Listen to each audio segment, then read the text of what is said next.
안녕하세요 여러분. 우아한 자기경영을 추구하는 우경의 우경야독입니다. 오늘은 여러분들께 돈에 관한 모든 것, 머니바이블이란 책을 소개해 드리려고 합니다. 여러분은 돈을 벌고 싶다, 아니다를 떠나 돈에 대한 태도, 신념 등에 대해서 생각해 보신 적이 있나요? 또 나의 무의식이 돈에 영향을 미치는 것에 대해 알고 계셨나요? 여러분이 생각하는 돈이란 무엇인가요? 권력, 자립, 시간, 의존, 두려움, 기회. 그럼 본문으로 들어가 보겠습니다. 당신의 돈 이야기는 잠재의식 속에서 당신이 누구인지, 돈이 당신에게 어떤 의미인지, 돈이 당신에 대해서 무슨 말을 하는지 지속적으로 당신에게 말한다.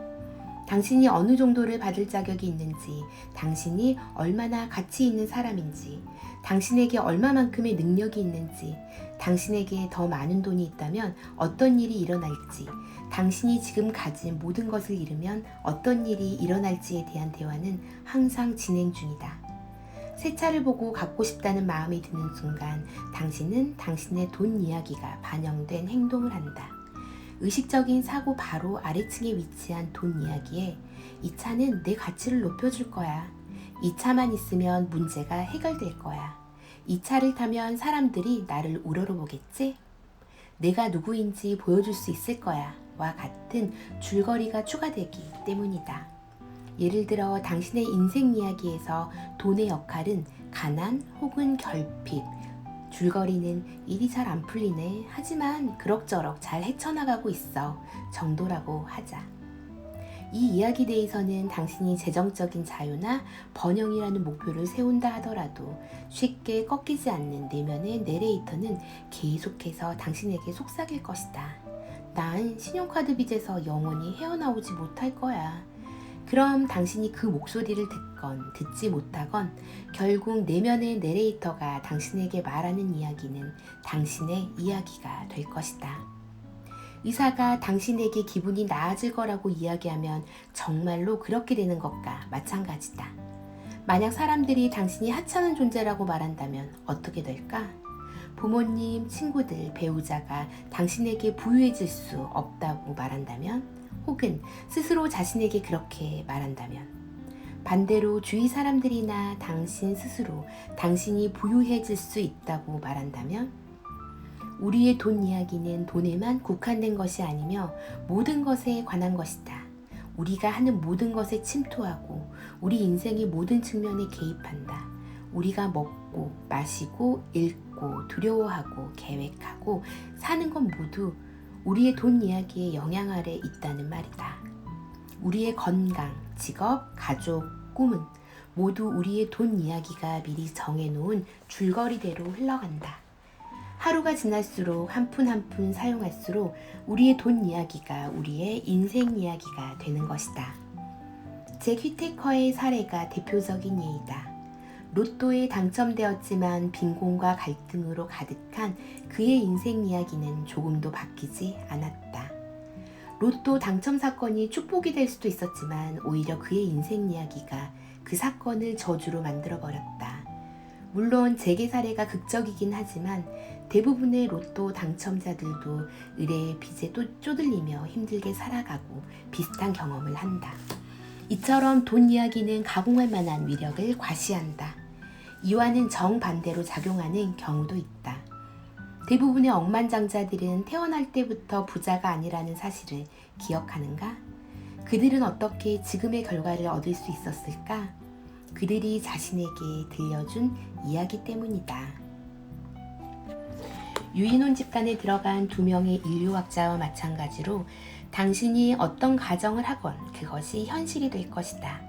인생은 대본대로 진행되기 때문이다. 즉, 당신이 벌 자격이 있다고 스스로 생각하는 액수만큼만 손에 쥘 수 있는 것이다. 당신의 신념체계에는 필연적인 부분이 있다.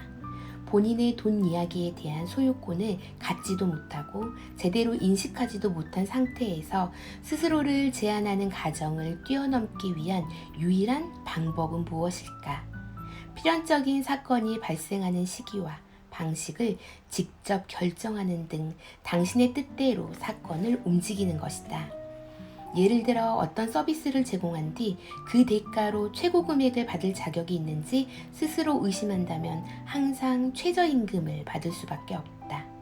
만약 봉급 인상 요청이 거절당할 것을 두려워한다면, 그래서 인상 요청조차 하지 못한다면 자신이 가장 무서워하는 결과를 스스로 초래하는 꼴이다. 본인이 공정한 대우를 받지 못한다는 생각이 든다면 거기에는 가능한 시나리오가 3가지 있다. 첫째, 불공정한 대우를 하는 사람에게 당신이 제 발로 걸어갔다. 혹은 스스로 그런 결과를 부르는 행동을 한다. 마지막으로 당신의 추측이 현실이 되게끔 실체와는 상관없이 그렇게 사물을 판단한다. 그런데 스스로를 제한하는 돈 이야기가 빈곤한 사람에게만 나타나는 것은 아니다. 만성적으로 돈이 부족한 상황만큼이나 돈이 풍부한 상황에서도 잠재의식 속에 존재하는 줄거리가 현실이 될 수 있다. 텍사스 출신의 한 비서는 머릿속에 그리고 있는 집을 생각하며 지난 10년간 돈을 모았다. 마침내 그녀는 식료품점을 운영하는 남편, 그리고 아들과 함께 그간 꿈꿔온 집을 성처럼 으리으리하게 지었다. 전 세계에서도 몇 손가락 안에 드는 규모로 지어진 집의 가격은 4,800만 달러에 달했다. 대문을 열고 길을 따라 들어와야 현관이 있을 정도로 넓은 앞들이 있었고 시내와도 멀지 않았다. 집 안에는 뉴욕시에 위치한 그린 레스토랑과 비슷한 분위기의 티룸과 엘리베이터 2개, 실외와 실내 수영장, 극장, 무도회장, 볼링장, 라켓볼 코트, 주차장 15개가 있었다.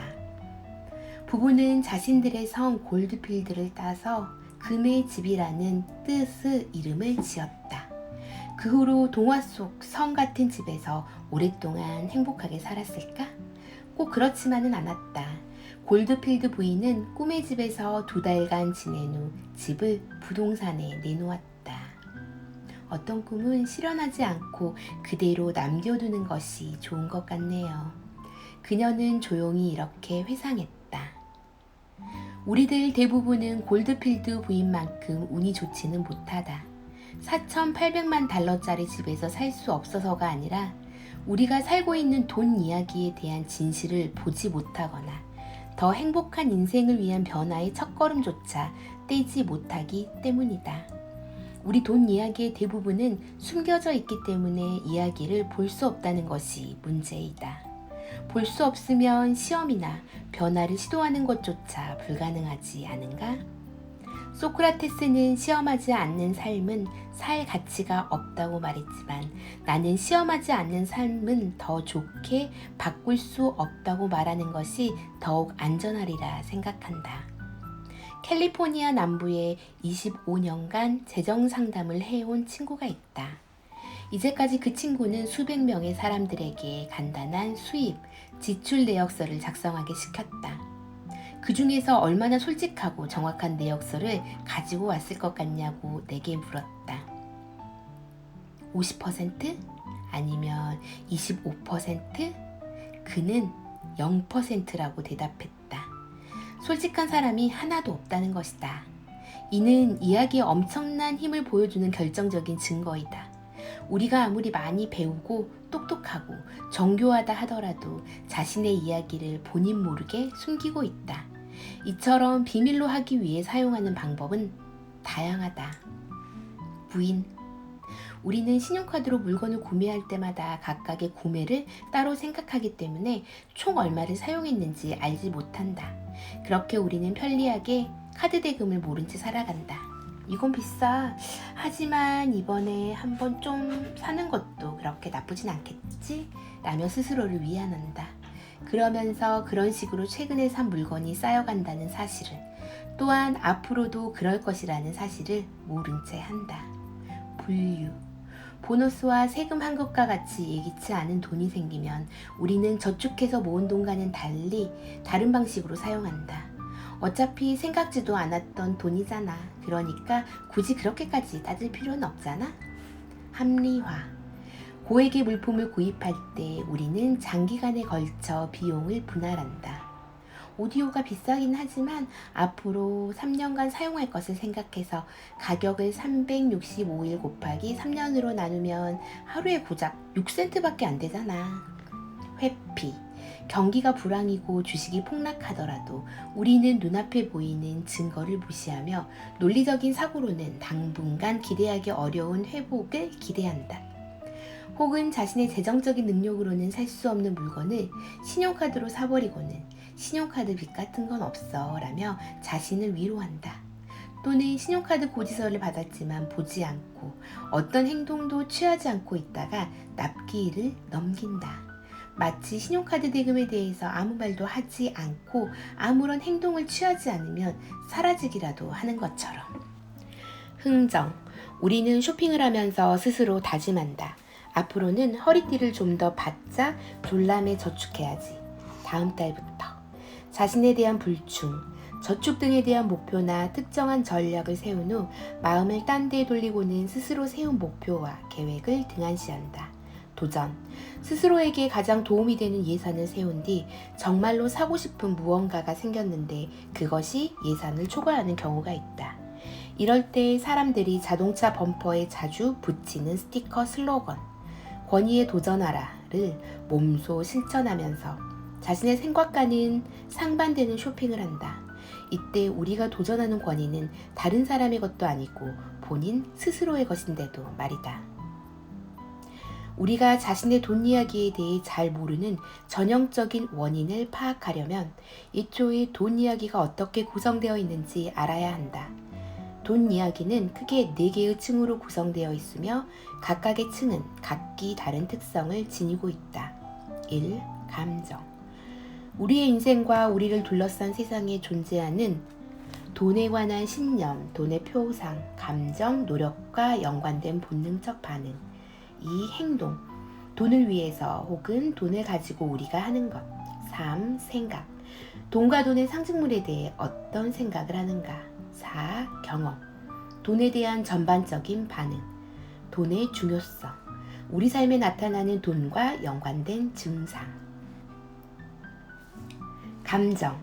우리는 내재해 있는 감정을 토대로 돈에 대한 결정을 내리며 그 감정은 정서적으로 돈이 우리에게 의미하는 바를 결정한다. 그리고 그 의미는 시간이 지남에 따라 돈에 대한 우리의 신념으로 굳어진다. 이 장에서는 돈이 지니는 정서적인 의미 중 12가지만 살펴본 것이며 그 외에도 수십 가지는 더 존재한다. 돈에는 화, 분노, 존경, 연민, 욕망, 적대심 등 인간의 모든 감정을 움직일 수 있는 힘이 있다. 이야기를 구성하는 4개의 층 가운데 감정은 가장 깊은 곳에 위치하며 돈 이야기의 핵심을 형성한다. 행동. 우리의 행동은 돈에 대한 진정한 신념을 가장 확실하게 보여주는 창이다. 감정이 내면에 숨어있는 것과는 달리 우리의 행동은 눈에 보인다. 우리의 행동은 돈이 말하는 비밀의 언어를 가장 보기 쉽게, 전혀 은밀하지 않게 드러낸다. 우리가 믿는다고 말하는 내용과 생각하는 내용은 별개이다. 우리가 믿는 것을 가장 확실하게 보여주는 것이 바로 우리의 행동이다. 토드 맥팔레인이 $5짜리 야구공을 사기 위해서 수백만 달러를 지불했을 때 그의 행동은 돈에 대한 그의 신념과 돈을 사용해서 이루고자 하는 그의 목적을 강하게 보여준다. 그 밖에 휴가를 취소하거나 특별한 이유 없이 회사를 그만두거나 가지고 있는 돈보다 비싼 옷을 사거나 하는 등의 우리의 행동 역시 우리에게 돈이 의미하는 바를 보여준다. 생각. 돈과 연관된 문제에 있어서 우리는 신념에 대해 논리적으로 생각하지 않고 심지어는 온전한 정신으로 생각하지 않을 때도 있다. 하지만 이때에도 우리는 돈과 연관된 우리의 행동에 대해서는 생각한다. 그러나 대개 우리의 생각은 문제의 중심에 있지 않다. 한 예로 우리는 감정적으로 무언가를 사고 나서 논리적으로 합리화한다. 혹은 먼저 논리적으로 합리화를 한 뒤 무언가를 구매한다. 다시 말해 사실의 생각을 끼워 맞춘다. 생각이란 우리 자신에게 이야기가 가진 어떠한 의미를 전달하는 행동이다. 그러나 이때 실제로 이야기가 지니는 의미와 우리가 자신에게 말하는 이야기의 의미가 꼭 일치하는 것은 아니다. 사건이 모두 일어난 후에 공식적으로 기록되는 역사가 그렇듯이 우리 자신에게 들려주는 이야기는 실제로 일어난 일을 예쁘게 꾸민 버전이고 그러는 와중에 진정한 이야기는 지하로 가라앉는다. 그런 탓에 앞뒤가 맞지 않는 모순된 결과밖에 나올 수 없다. 그렇지 않다면 어떻게 사리분별을 잘하는 사람이 미친 듯이 쇼핑을 하고 혹은 지나치게 저축을 할 수 있단 말인가. 신용 있는 사람이 금전 문제가 논덩이처럼 불어나기 전까지는 완전히 문제를 무시하며 살아갈 수 있단 말인가. 유능한 사람도 자신의 능력에 어울리지 않는 낮은 임금을 받기도 하며 규칙과 통합을 중요시하는 사람도 스스로 세운 돈에 대한 규칙을 무시하고 자신이 중요하게 생각하는 것을 양보하고 심지어는 법을 어기기도 한다. 경험. 돈과 관련된 다양한 요인이 어우러지면 우리는 전반적인 경험을 쌓을 수 있으며 또한 돈에 대한 의미가 형성된다. 자녀와 같이 사랑하는 사람의 사진을 볼 때 우리는 한순간에 찍힌 단면적인 그림만을 보는 것이 아니다. 이제까지 그 사람과 함께 보낸 추억 등 모든 것을 떠올린다. 한 장의 사진에도 우리 인생의 한 장을 깨우는 힘이 있다는 말이다. 경험, 감정, 신념, 또한 돈에 대해 우리가 가지고 있는 생각, 의견, 합리화 등 돈을 둘러싼 경험은 우리의 돈 이야기의 구성 요소가 된다. 자신의 돈 이야기에 대해서 파악하려면 이야기를 구성하는 층을 분해해서 자세히 살펴볼 필요가 있다. 그리고 나서 더 나은 삶을 위해서 이야기를 바꾸려면 각각의 층뿐만 아니라 모든 층을 한 번에 볼 수 있는 눈이 필요하다. 일반적으로 우리는 돈에 대해 많은 경험을 하며 살아간다. 하지만 한 걸음 뒤로 물러서서 자신의 경험을 구성하는 요인이 무엇인지, 그중 바꾸고 싶은 요인이 있는지에 대해 생각하지는 않는다. 혹시 이에 대해 생각해보는 사람이 있다 하더라도 아주 깊은 곳까지는 보지 못하고 생각의 층에서 멈춘다. 우리 자신이 처한 상황에 대해서 진정으로 어떤 생각을 하고 있는지 자문하기도 한다. 3만 달러 빚이 있군. 지금 이 상황에 대해서 나는 무슨 생각을 하고 있는가? 지금 이 상황이 어떻게 일어났는지 모르지. 나는 돈에 대해서는 책임감 있는 사람인데 말이야. 하긴 요즘 상황이 많이 안 좋긴 했어. 그렇지 않아? 경기도 불황이고 하니 빚이 있는 건 당연한 거 아니야? 그리고 조금 더 생각해보니 앞으로 저축을 조금만 늘리면 조만간 빚을 다 갚을 수 있을 거야. 하지만 이건 우리의 생각에 불과하다. 우리 중 상당수는 논리적인 사고까지만 들여다볼 뿐 질문에 대한 진짜 답변을 찾기 위해 더욱 깊숙이 들여다볼 생각은 하지 않는다. 네? 근데 제가 어쨌는데요? 제가 지금 뭘 하고 있다고요? 제 행동에 대해서는 신경 쓰지 마세요. 우리가 앞으로 취할 행동에 대한 예측이 경험을 토대로 한 예측만큼이나 정확할 수 있다는 사실은 전혀 놀랍지 않다.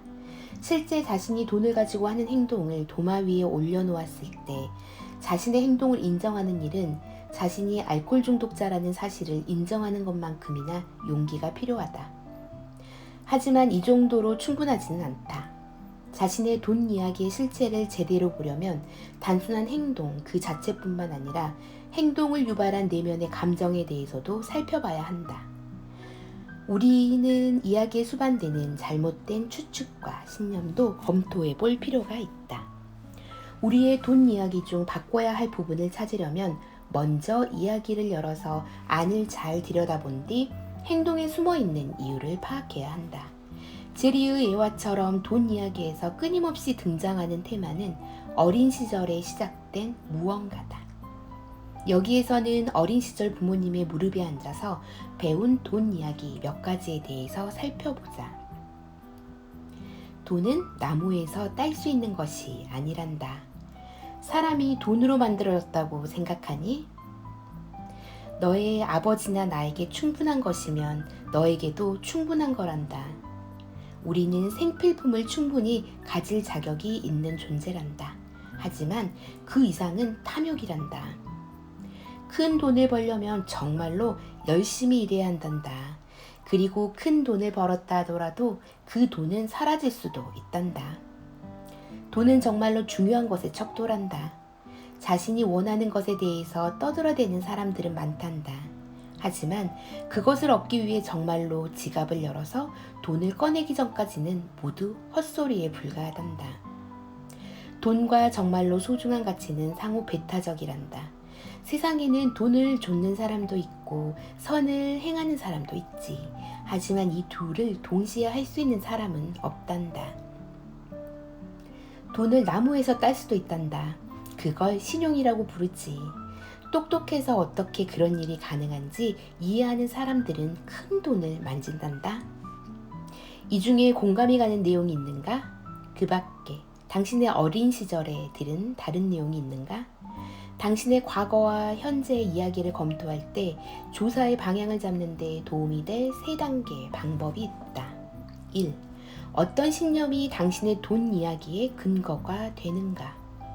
지난 장에서 이미 돈에 대한 당신의 감정과 돈에 부여하는 의미, 당신의 인생에서 돈이 하는 역할에 대해서 충분히 살펴보았다.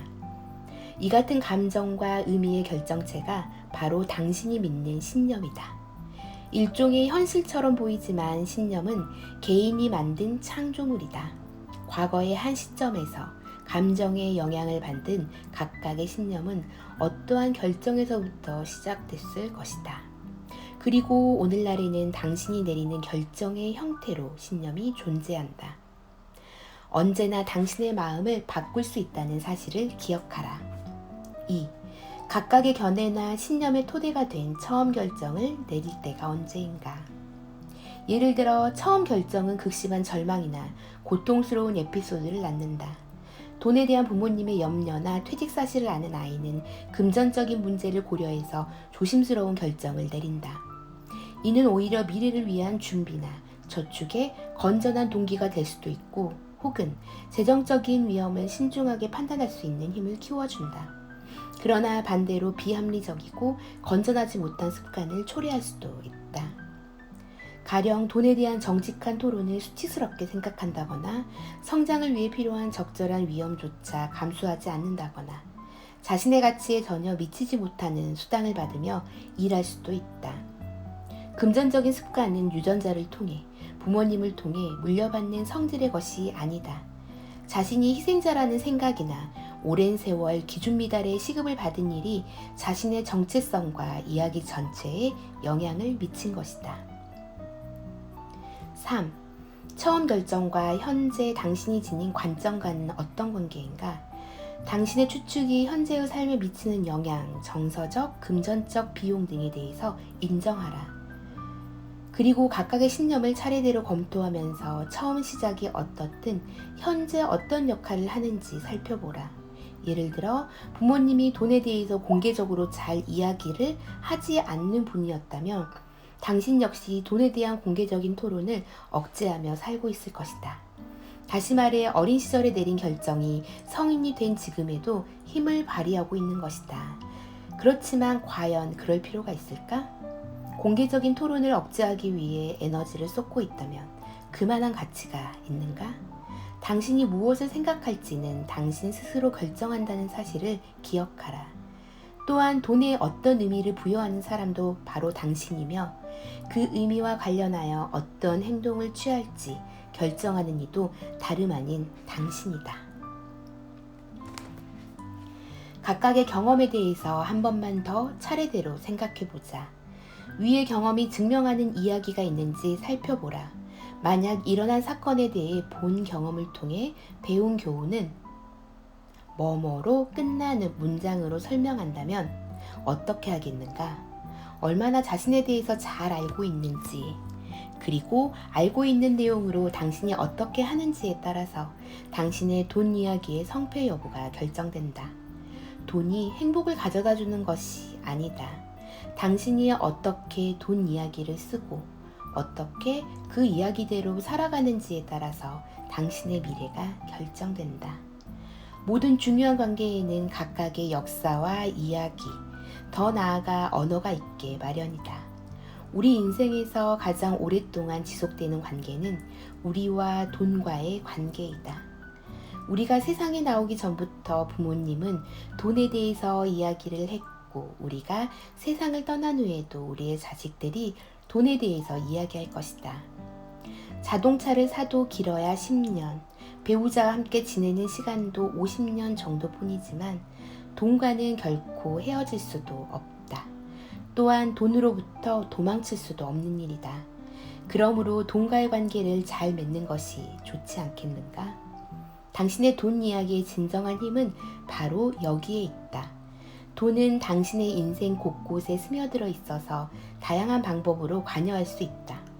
만약 당신이 돈 이야기를 바꾼다면 당신의 인생 이야기에도 큰 변화가 생길 것이다. 찰스 디킨스의 소설 크리스마스 캐롤을 보면 에베네저 스크루지에게 새 영혼이 찾아와서 인생을 바로 볼 수 있는 눈을 뜨게 해준다. 그렇게 해서 평생 돈만 밝히던 사람이 처음으로 자신의 돈 이야기에 대해 생각하게 되며 문학, 역사상 가장 극적이면서도 바람직한 인생 역전을 보여준다. 스크루지를 찾아온 새 영혼이 스크루지에게 보여준 내용을 기억하는가? 그 내용을 살짝 변형하면 다음과 같은 질문을 만들 수 있다. 스크루지만큼 극적인 변화는 어려울 수도 있지만 어쨌든 의미 있는 기회가 될 것이다. 또한 모두 당신에 관한 이야기임을 기억하라. 과거에서 온 돈의 영혼. 어린 시절 돈에 관하여 어떤 생각을 하고 태도를 보였는가? 그리고 어떤 경험을 했는가? 어린 시절 다른 사람들이 돈의 용도나 중요성에 대해 어떻게 생각하고 행동하는지 보며 자랐는가? 부모님은 돈에 대해서 어떻게 생각하고 어떻게 행동하였는가?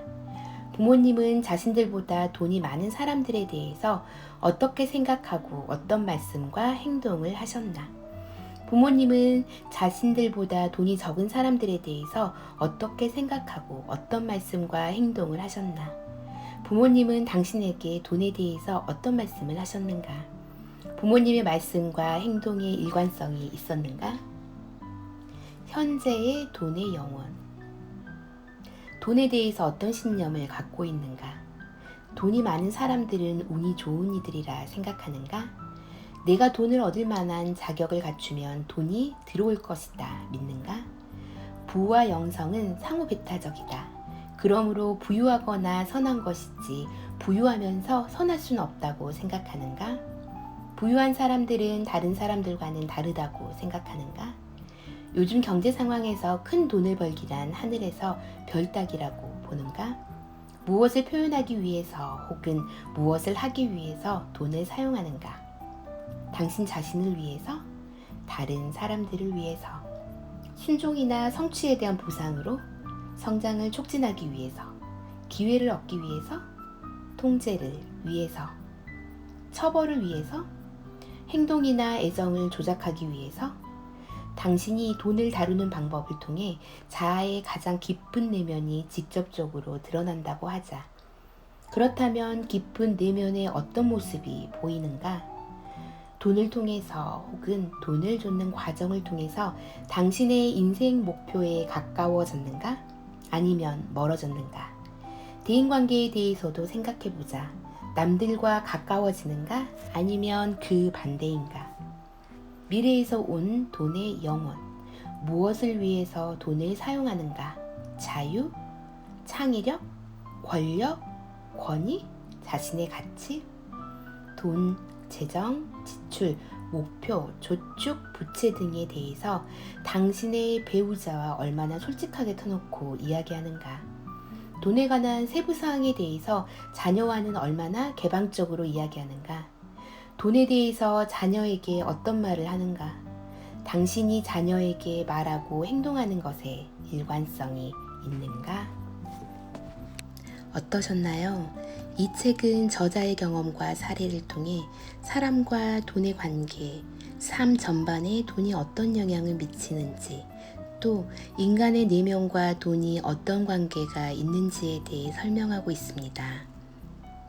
이를 통해 돈에 대한 이해도와 우리가 돈을 통해 하고자 하는 이야기 등을 알 수 있으니 여러분도 한 번씩 꼭 읽어보셨으면 좋겠습니다.